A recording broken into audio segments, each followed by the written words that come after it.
Tuyen nagmamaw versus Belen at Solomon. Gia naglaro na sa Denso. Tinalo si Cobra Serve Girl. Pero pag yan, kabiyasan mo subscribe notification bell update kayo dito sa ating channel.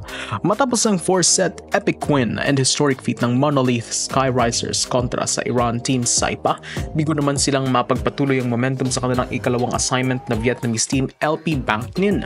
Yan ay matapos na walisin ang Pinay team ng Vietnamese team in straight sets 25-15, 25-20, 25-22. Medyo off ang simula ng Lady Bulldogs kontra sa Vietnamese team, all the way ay pinapangunahan ng si Bitch Tuyen. Di mabantayan ng NU si Tuyen na kumamada ng 24 points sa loob ng 3-setter game. Unstoppable talaga ang Vietnamese bomb na ito. Sinubukan na sana ni Mikaela Belen at Eliza Solomon na tapatan ng Vietnamese team sa ikalawa at ikatlong set.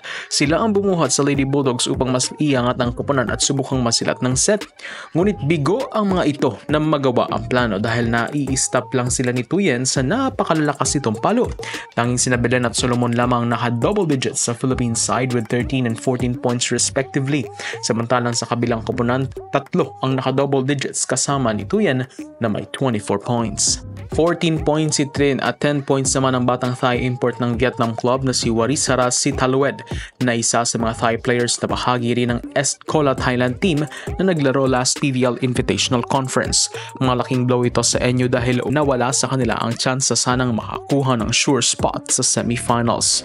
But di pa naman tapos ang kanilang tsansa dahil may dalawang paraan pa sila para makapasok sa next round. Una, ang subukang ma-upset ang leading team na former Japan V-League champs na NEC Red Rockets na medyo malabo mangyari, but who knows.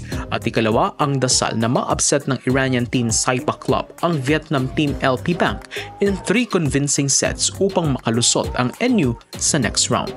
Mahirap ito ma-achieve pero tiwala lang, malay mo, makayanan ito ng NU.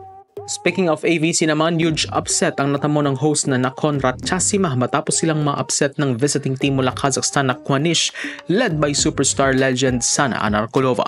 Umabot sa 5 sets ang laro na pumabor sa Kazakhs team na ikinadismaya ng home crowd. Dahil dyan, nadungisan ang tsansa ng Thai team na mayuwi ang gintong medalya sa torneo. Pero what's interesting ay gumawa ng kasaysayan dito si Onuma Sitirak para sa Nakhon matapos na umiscore siya ng 31 huge points.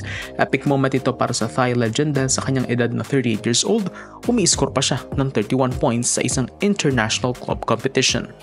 Malala talaga ang skills ng Legends of Thailand. At panghuli, update naman sa ating kababayang si Gia de Guzman na katikim na nga ito ng aksyon sa kanyang second season with Denso ADBs at pinabagsak pa nila ang co-V-League team na Quincy's Caria. Pinabagsak ng Denso ang Quincy's in 3-setter tune-up game 25-22, 25-18 at 11-25. Nakita na naglaro si Pinay setter Gia de Guzman para sa Denso team kasama ang returning import na si Brazilian Olympian Rosa Maria Montebello. Ang Quincy's naman na pinapangunahan sila ni Japanese sensation and queen of Cobra Serve Yuri Nabea at Thai national team member Hataya Pongrusu.